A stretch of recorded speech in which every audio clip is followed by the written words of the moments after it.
ngayon at magkakape po tayo dyan. Hindi, kasi marites ka, makikinig at manonood ka. Shout out po sa mga followers ko po na hindi po tinapos yung video ko. Sa susunod po ay tapusin nyo po yung video ko para po ay magkakaintindihan naman po tayo. At yan nga mga kabebe, ito nga po yung mga ganapan ngayong araw kasi ito po yung araw po na ililipat po yun natin yung mga duckling po natin. At dahil ililipat po natin sila, hindi lang po lipat ng patukaan, kundi ay lipat talaga tayo ulit ng area. At yun nga, ito nga po ay ikadalawang bisis na po nila ngayon na araw na isasakay po natin sila ng eroplano. Aw!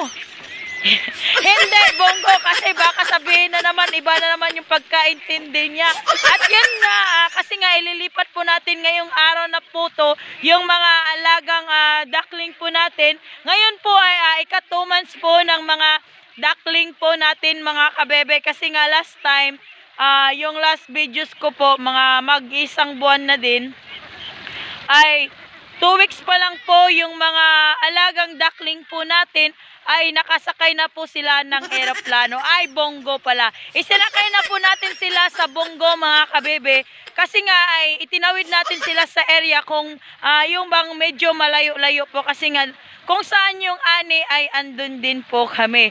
At tutuklasin po natin ngayon mga kabebe. Tatalakayin po natin ngayon na video. Bakit kailangan po ba natin ilipat-lipat itong mga alagang itik natin kung saan yung ani ay doon din po tayo. At yun nga yung mga pag-uusapan natin mga kabebe. At ito nga po yung mga ganapan ngayong na araw na to ay ililipat po natin yung mga alagang itik natin at i-travel po natin yun sa kabilang area po. Medyo malayo-layo po talaga mga kabebe.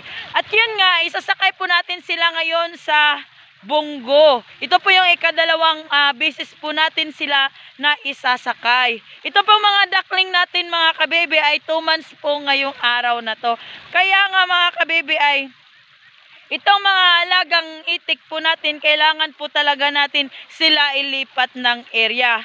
Kasi nga po mga kabebe, pag hindi po natin inilipat itong mga duckling natin, lalo na po ay malakas na po silang kumain. Pagdating po ng araw na kulang po sila ng pagkain, ang mangyayari po ay magiging malnourished po sila at malaking problema po yon sa darating na pangingitlog po nila mga kabebe.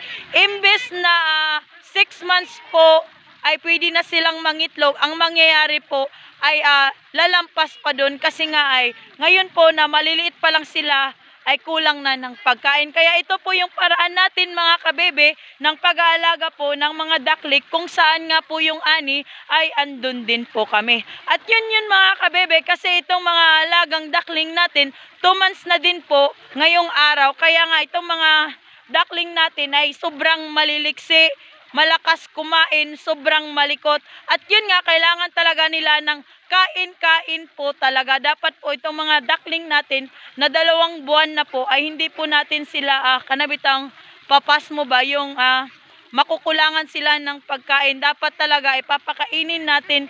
Ito po yung buwan nila talaga mga kabebe na hindi po natin sila hayan, konti lang po yung kakainin nila.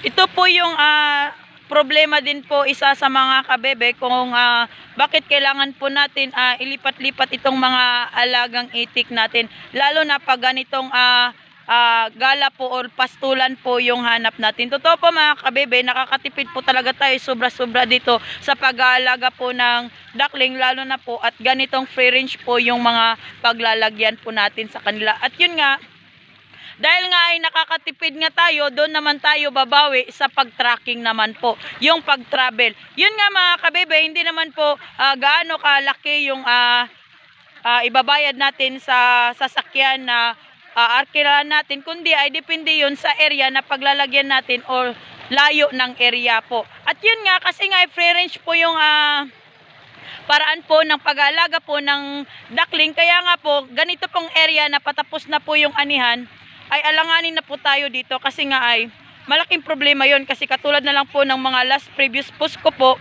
na yung mga alagang itik po natin ay na-poison sa kadahilanan po ay magkabilat kanan na po yung mga taniman po dito na area. At yun nga, ngayong araw nga po talaga itong mga kabebe na ililipat po natin yung mga alagang duckling natin. Yun nga po, yung mga nangingitlog po nating mga itik ay may iwan po dito na. At yun nga, kasi nga hindi natin nililipat yung mga nangingitlog po nating mga itik, yung mga duckling ko po ay doon ko muna ilalagay sa kabilang lungsod po. Yun po yung mahirap mga kabebe pag may itik ka po na sobra sa 1,000, lalo na po ay duckling. Ito kasi mga duckling talaga mga kabebe, kung maaari talaga ay wag po talaga natin silang hayaan na kulang ng pagkain kasi magre-resulta po yun sa darating po na araw, lalo na pag darating na yung dumalaga na nila at yung araw na bubuo na po sila ng similya ay mag-i-extend po yun. Imbes na nga yung itlog po nila ay target nila na mangitlog na ng 5 buwan, makakatikim ka ng mangyayari po yun kasi nga ay maliliit po sila, ay kukulangin po yung 6 na buwan at baka ma-extend yun ng 8 hanggang 9 bago mangitlog po yung mga alagang itik natin. Kaya itong mga alagang duckling po natin ay wag po nating, bade, kajut lang. Pundora, pundo. Ana. Yan. Yun nga mga kabebe, wag po talaga natin sila hayaang magutom. Ngayon po mga kabebe, itong mga alagang duckling po natin ay, ito nga pinapastol natin sila, itatawid natin sila sa kabilang area para naman po ay makakain sila bago sila isakay po sa sasakyan, makapang breakfast po sila. Para naman po ay hindi sila masyadong ma-stress. Yun nga mga kabebe ay, obserbahan po natin ngayon sa paglilipat po kasi nga ito ay yung ikadalawang beses po natin na ililipat itong mga duckling natin. Titignan po natin kung may mga immortality bang mangyayari. Kasi nga ay, itong mga duckling nga natin ay nasa 1,000 po. Kaya nga ay, ito din po yung isang problema po natin. Lalo na po ay patapos po yung anihan. Kasi hindi po natin sila pwede ilakad. Lalo na po ay tatawid po natin sila sa kabilang area, sa ibang lungsod. At yun nga mga kabebe, ito nga po yung ganapan. Nagpapastol po yung duck girl nyo. Yan po. At yun nga, maya-maya nga po mga kabebe ay isasakay na po natin itong mga duckling natin. Kasi yung target po talaga na pupunta yung sasakyan po dito is mga 6 po ng morning. At ngayon pa po ay alas 5 pa po ng morning. Kaya ito nga po mga kabebe, hanggat may oras pa po ay pinapakain pa natin yung mga alagang duckling natin. Paunti-unti po natin silang pinapastol hanggang makadating po sila doon na area at makapagpahinga po mga kabebe.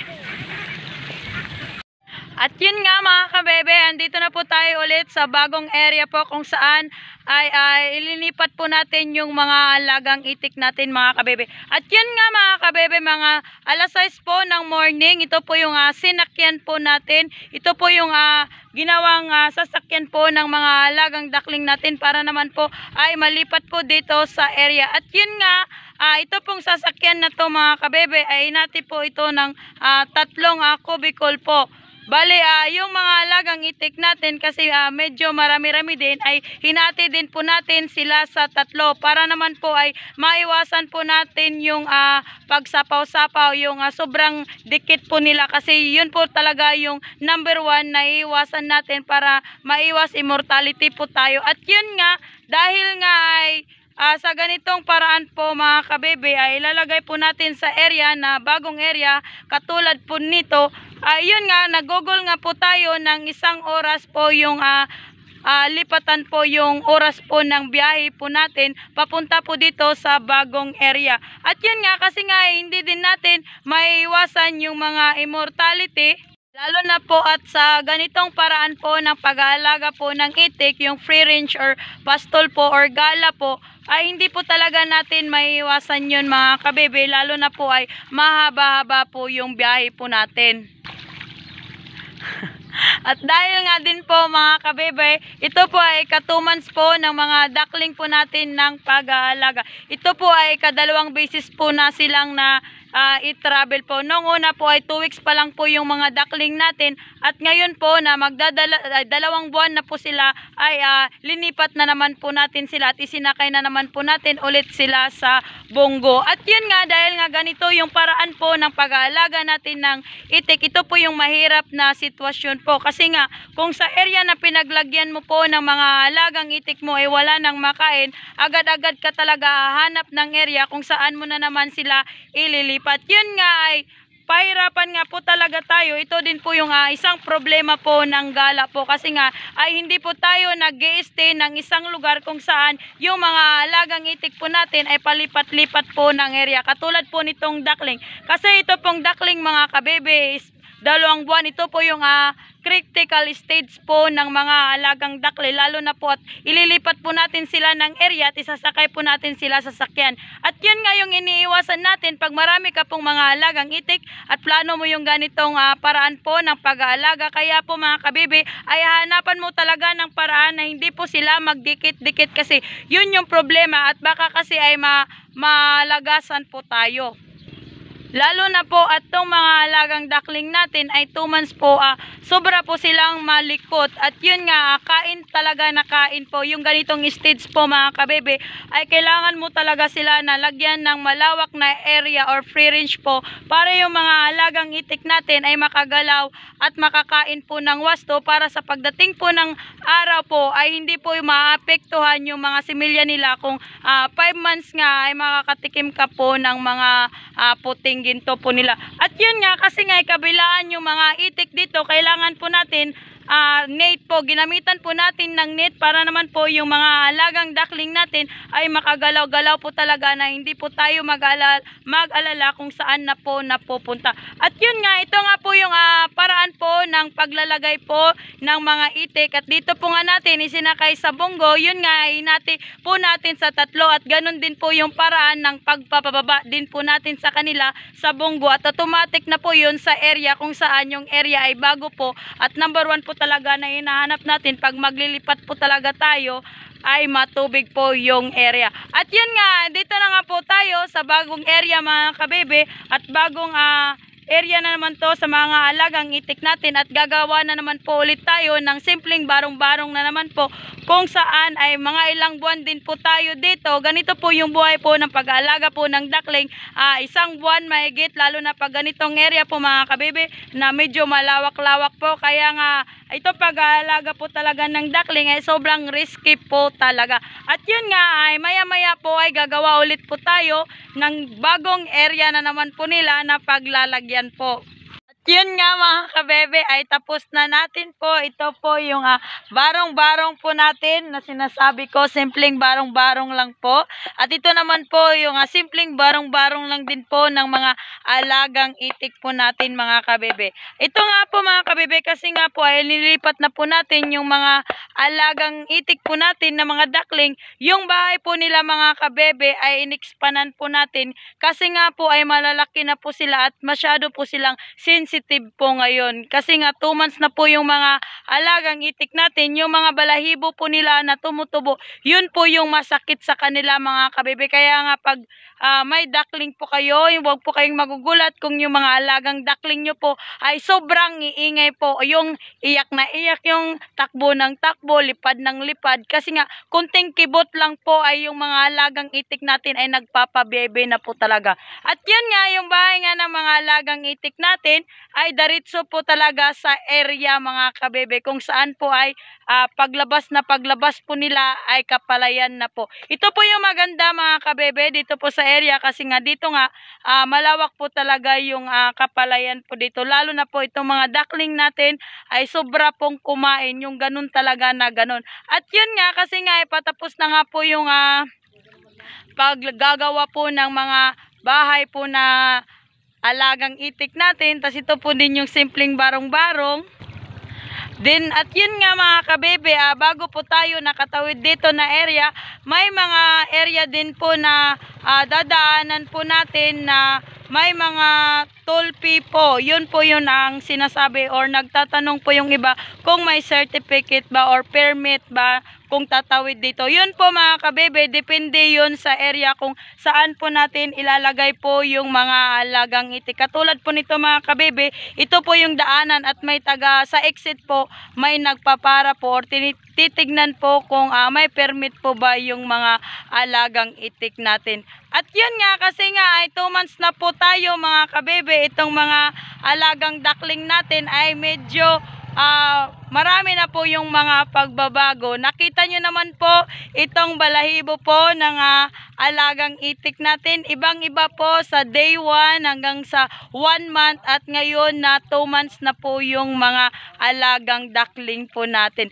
Kasi 2 months na po yung mga alagang duckling natin mga kabebe, wag po talaga tayong magugulat kung yung mga duckling natin ay sobrang malaki na po yung pagbabago yung pag kumakain na sila, hindi na sila masyadong agresibo po. Yung sa kanila, busog, ligo, tulog, yun na lang po yung buhay po ng mga duckling natin ngayon mga kabebe. At yun nga, ako nga pala yung duck girl ng Bukidnon kasi nga ay nakalipat na naman po tayo dito sa area. Welcome na naman po tayo dito po sa Valencia, Sinayawan po mga kabebe. Ako nga pala yung duck girl ng Bukidnon ang nagsasabing magandang buhay po sa lahat. Thank you for watching.